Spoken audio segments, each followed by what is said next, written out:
Okay, so today we are going to talk about powerful tools to improve your sleep quality and your overall health. Thank you so much to the team at Real Truth Talks for all the great work that you're doing to get so much valuable health information out to the public.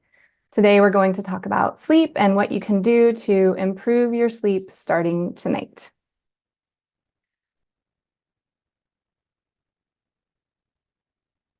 So our agenda.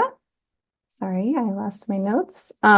First, I will share a little bit about myself and how sleep became my passion. Then I'll do an overview of sleep and why it's crucial to health. We'll look at sleep and health from a holistic functional medicine lens. And then we will look at some of the most common reasons that we have sleep challenges and address one of the most common questions that I receive about sleep. And then we will look at some of the best tips and tools to help you get a better night's sleep and in the process, improve your overall health. Whoops, sorry. So that was the agenda. All right, here we go. About me. So I have had a lifelong passion for health and wellness. I studied nutrition and herbalism right out of college. Then I went on to train in Europe, a more esoteric form of healing work that involves tuning forks and different frequencies of light. And in conjunction with that, I studied traditional Chinese medicine. And then I went back to college and I studied transpersonal psychology at a master's level. And during this time, I was also, ever since I was 18, I did a whole bunch of yoga trainings. And then I became a mom and moved to Kauai, where I live now. And that's when everything kind of changed. I had a very stressful pregnancy, and I was committed to being the best mom on the planet, which to me at the time meant co-sleeping and nursing on demand and baby wearing. And that created a perfect storm. My son was not a good sleeper, and I was a full-time single mom, so I was caring for him 24 hours a day, 7 days a week. Pardon me.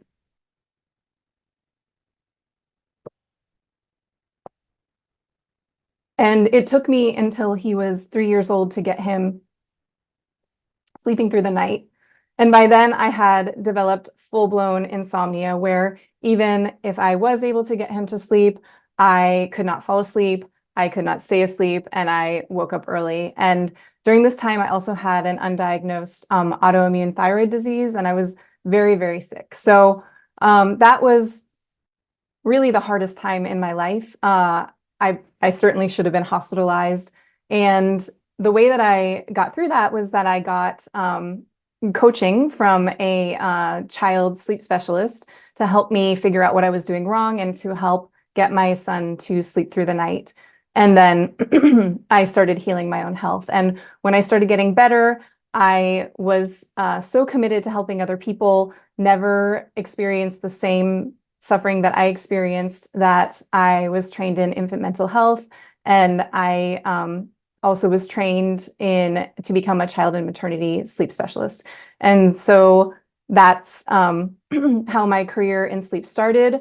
I started supporting families with their sleep, and then I started being asked to do interviews. And then kind of out of the blue, because the way that I was working was, if you can find me, great, but I'm not going to advertise my services because I'm a busy full-time mom. And out of the blue, someone contacted me and asked me to be the host of something that I named the Holistic Sleep Summit. And so I launched that, and that involved interviewing about 40 different experts on health and wellness. And then shortly after that, I was also the host of something called the Mental Wellness Conference. And then I did a second round of the Holistic Sleep Summit, and that really just kind of launched my career into another realm, because now I was interacting with people internationally, and I started working with more adults. And that was a wonderful thing for me, but it also showed me how complicated sleep is and how interconnected sleep and health are. And by the time people would be coming to me, they had essentially tried everything and they were having serious complications to their overall health in addition to sleep. And so I decided to go back to school to get training in functional medicine, and I'm currently in school doing that now. So I'm very happy to be doing that because I'm able to go deeper into my practice and help people with more overall health issues rather than just the fundamentals of sleep now. So I'd like to do a quick poll if we can. Is the chat open? Yeah, you can. Yes. What do you want to? You can ask people to either raise their hands, and hopefully everyone also knows how to lower their hands afterwards. But you can ask them to raise their hands, or you can ask them to put something in the chat. Okay, super. So I want to do a quick poll. I want to see how your sleep was last night. So if you could enter into the chat either a 1, a 2, a 3, or a 4. A 1 would be, oh, pardon me, I'm going to have to move this over so that I can see it better. A 1 would be the worst night of your life. 2 would be I slept poorly, I don't feel well. 3 would be I slept pretty great last night, and 4 would be rock solid. I had the greatest sleep of my life.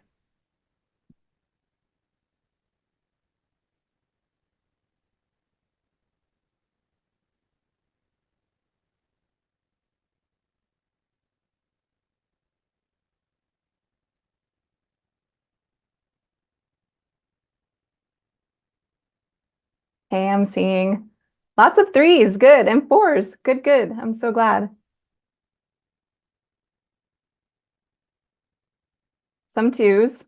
So far, no 1s.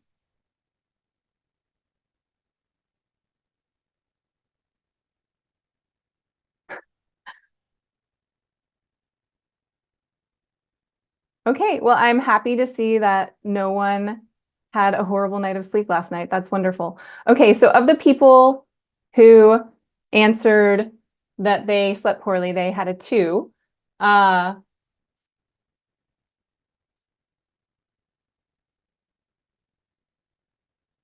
Was it because you had difficulty falling asleep, staying asleep, waking early, or a combination of 2 or more of the above? And so A would be falling asleep, B would be staying asleep, C would be waking early, and D would be a combination of all.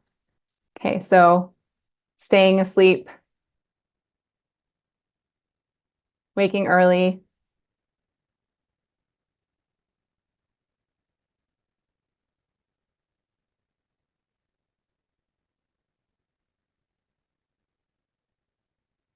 Okay, so either I'm seeing a lot of combos and a lot of staying asleep.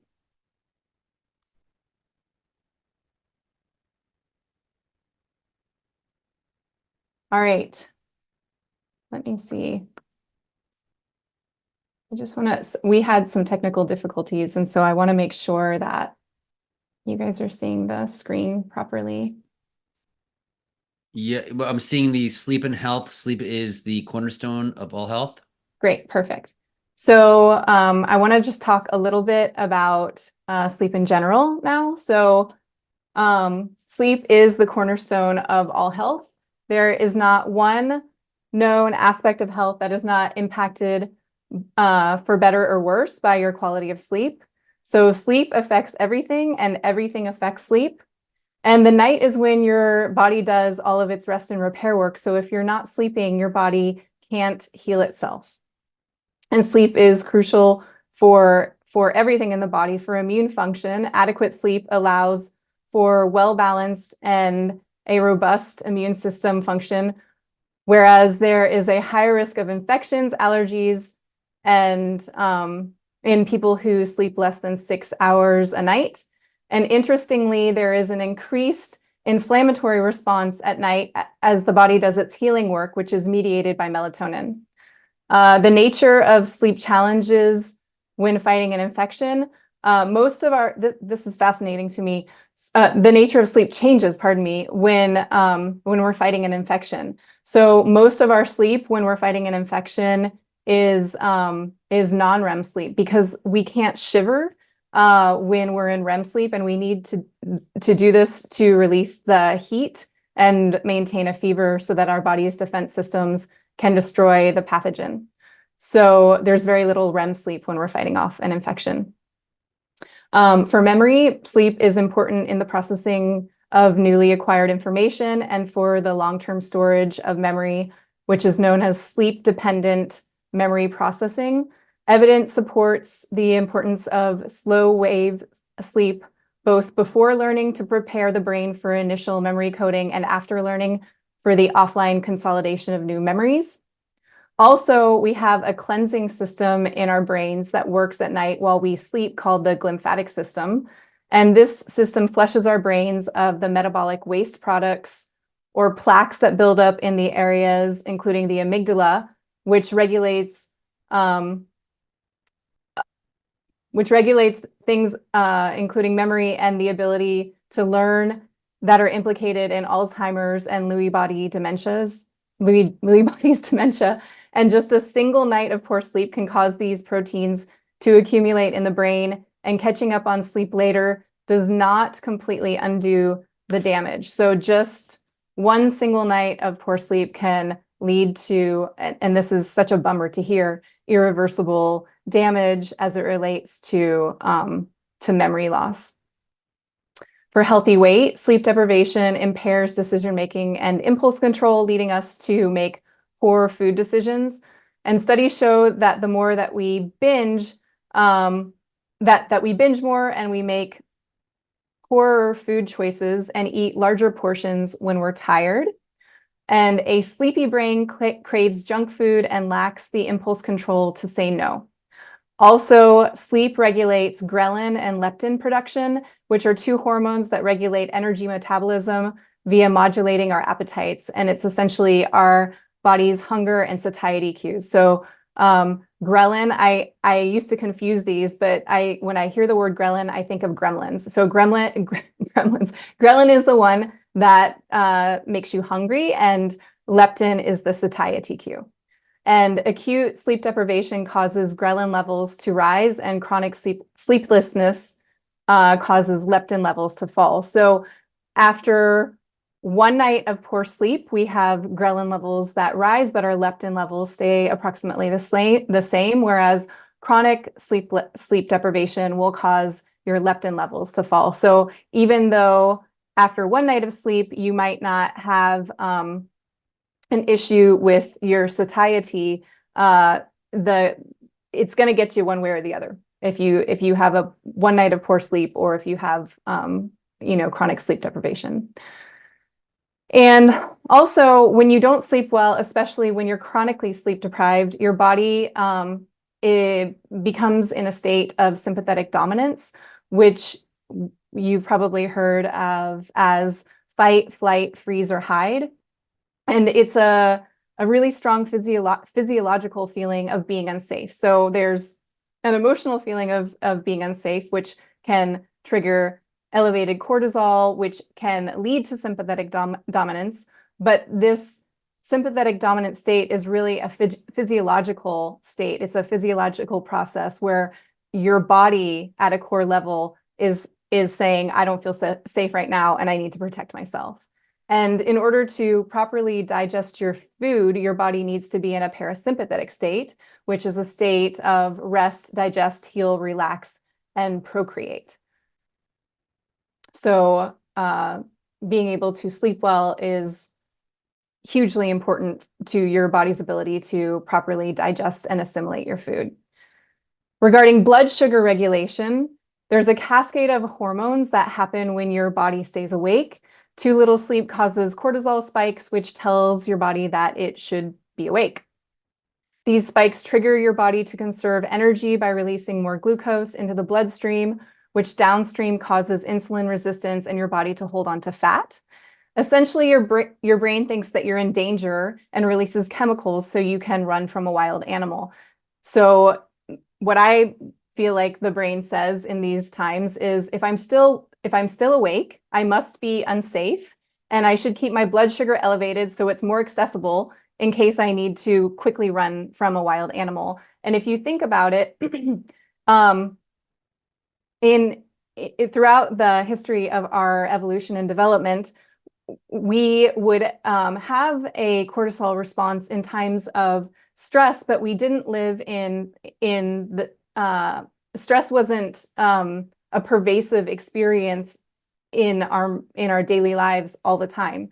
And now we live in this wonderful modern world, and stress is kind of very hard to avoid for anyone who's functioning at a normal level that life demands of us. So we're supposed to be, and our state of homeostasis and health is to be in a parasympathetic state. But most of us are in a sympathetic state too frequently, and that's what's called sympathetic dominance.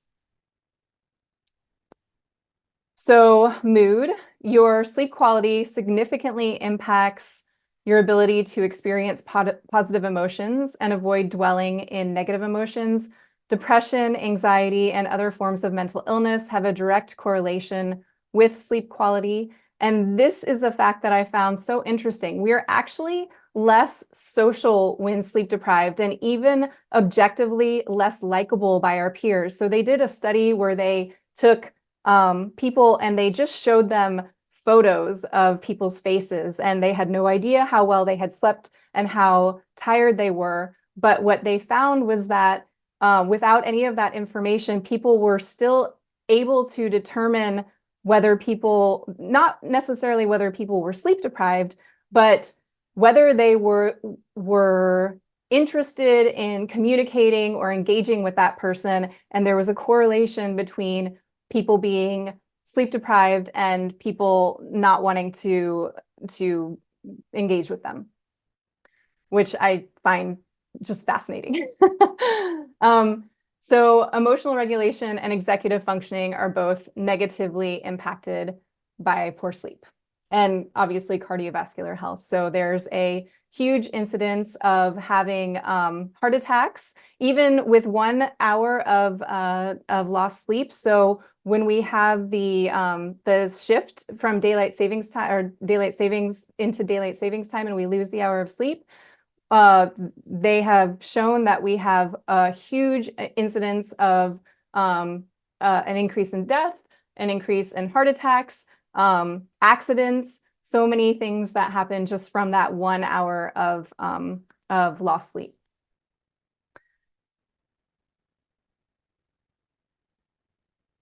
Okay, so sleep facts.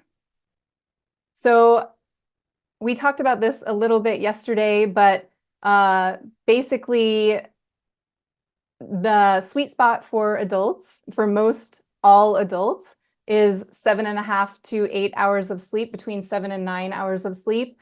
I'm sure you've heard of people saying that, oh, I can get by on 5 hours and I do great. But they've done studies that show that the amount of people that need less than this is about 1% or less than 1%. And it's actually due to a genetic anomaly on 2 different genes. So that they've discovered so far. So it's just not accurate that the majority of people can do well on less than 7.5 hours of sleep. And the reason why, and we'll get into this a little bit later, the reason why it's 7.5 hours is because and also the reason why there's that discrepancy between 7 and 9 hours is because on average, a sleep cycle is a 90-minute cycle per night, and we have on average 5 of those. So if you do the math, that comes out to 7.5 hours of sleep. But obviously, for some people, they might have a 78-minute sleep cycle or a 92-minute sleep cycle. So that's an average. So you can only survive 10 days without sleep. You can survive longer without water than you can without sleep. So you can survive for 2 weeks without water, only 10 days without sleep. And this is another interesting fact. The Guinness Book of World Records used to allow people to track sleep deprivation as a thing that you could do to break a record. And they stopped doing this because they found it to be too dangerous. The longest was like 18 days and something like that. But I think that this is so interesting because of all the dangerous things that Guinness allows people to try to compete for, they won't allow sleep. And I think that that says a lot. So sleep apnea and night shift work are both considered carcinogens. So sleep apnea, we talked about this yesterday a little bit. Basically, breathing stops briefly during the night in OSA, obstructive sleep apnea, and central sleep apnea. They're caused by two different things. The obstructive sleep apnea is basically when the muscles soften and the throat leads to the back of the throat gets cut off. Whereas in central sleep apnea, it's a brain and a nerve issue, but the thorax actually stops breathing. But in both of those, breathing stops, and they're so dangerous to health that they consider it a carcinogen. Night shift work is the same thing. I interviewed a woman a while ago who is a night shift worker, and she does all sorts of things to biohack her health in order to try to help. But really, if you work night shifts, there's no solution because it's so negatively impactful on your sleep that really the only good suggestion would be to not do that work anymore, especially if you have any chronic health issues. So being awake for 16 hours, they've done studies, and basically people's performance is the same as having a blood alcohol concentration of 0.5. I live in Hawaii, and 0.8 is the legal limit. So it's being sleep deprived is basically equivalent to being intoxicated. And this has very severe implications for driving while being sleep deprived. It's very, very dangerous, and not something to try to push through when you're trying to get somewhere. Pulling an all-nighter decreases learning retention by 40%. So, a lot of college students especially will say, I'm going to stay up all night and cram, and that's actually the worst thing that they can do to do well on an exam. It would be better for them to just shut the books, go to bed, wake up early, do as much as they can, and rely on what they've already learned rather than cramming through the night. And in case there wasn't enough reasons that sleep is a problem, lack of sleep also shrinks testicle size. And I don't think I need to say more about that. So how sleep happens. Sleep is a symphony, and it is a complicated symphony. There's a lot of different things that impact the way that sleep works. Here in this graph, you'll see that there is, this is your circadian rhythm. Your circadian rhythm is your body's 24-hour cycle that controls all of your body's functions. Everything in your body has a time. If you're familiar with Chinese medicine at all, they have a Chinese clock that shows the different organs that are most active at certain times of the day. This circadian rhythm or clock, body clock, is controlled primarily by the cycles of light and dark that the brain receives. So this is a little bit geeky and complicated, but within the hypothalamus is the suprachiasmatic nucleus, and the suprachiasmatic nucleus receives light through your retina. And that's how your brain basically knows when it should be awake and when it should be asleep. Cortisol, so let me just see. What we have here is sorry, I'm trying to understand this. I put this together, but now I don't remember what the graph says. So the one that's colored in is sleep pressure. So where it says sleep, and then there's this light blue area, and then sleep. Basically, sleep pressure is controlled by something called adenosine. And adenosine is a essentially a chemical byproduct of cellular metabolism, and it builds up the longer you're awake, and it makes you sleepy. And then you also have the basically what's a cortisol rhythm, which shows that while you are is that a cortisol curve? Sorry. While you are while you are awake, cortisol spikes in the morning, and then it goes down, and then it goes up a little bit in the afternoon, and then it's supposed to be rock bottom at night. Whereas when cortisol is going down, melatonin is rising. And cortisol is the hormone that wakes you up in the morning. Light stimulates serotonin production and tells your body to be awake. And melatonin is the hormone that makes you sleepy at night. Melatonin is made from serotonin, so you need ample serotonin in order to have sufficient melatonin so that you can sleep well. But high levels of cortisol increase the uptake of serotonin, and chronic stress causes elevated cortisol. One thing that I think is interesting about sleep pressure and adenosine is that the way that caffeine works is that it counteracts sleepiness by blocking adenosine. And then GABA and glutamate are another aspect that of this symphony that helps to regulate sleep.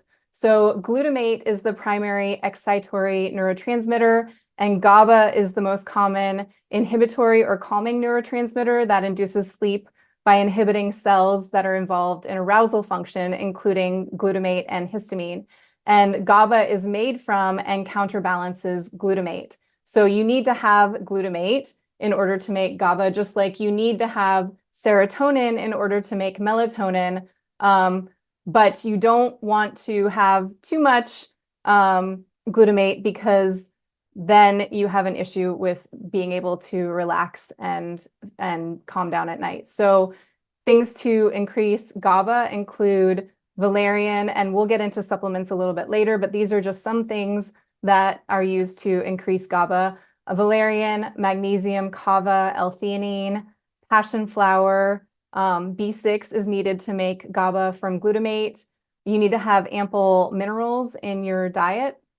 And then there's some essential oils as well that you can just smell in order to increase GABA. One is spikenard, another is lemon balm, valerian, jasmine, chamomile, and lavender. Okay. Okay, so cortisol and melatonin, we already talked about this a little bit. This is, I think, the curve that I was looking for. So this I don't know if you can see my pointing arrow, but the dotted line is the curve of melatonin. So melatonin is suppressed during the day while serotonin is high. And then as the sun sets, melatonin starts to go up. And cortisol is highest first thing in the morning. It peaks in the morning, and that's what wakes us up and gets us out of bed. And then it drops down during the day, and it should be rock bottom at night. And one thing to note is that people who supplement with melatonin often use it improperly, in that they take it at bedtime. But as you can see on the curve, melatonin naturally starts rising earlier in the evening. So you should, if you need to take melatonin, which we'll get into that a little bit later, when it's appropriate to take melatonin and when it's not. But if you need melatonin, it's best to take it at least a couple hours before bed, so it gets into your system and it can help you when your head actually hits the pillow. If you're taking it at bedtime, it's too late, and it's not going to really support your body's ability to fall asleep. All right, just one second. I have to get some water. I hope y'all are doing well.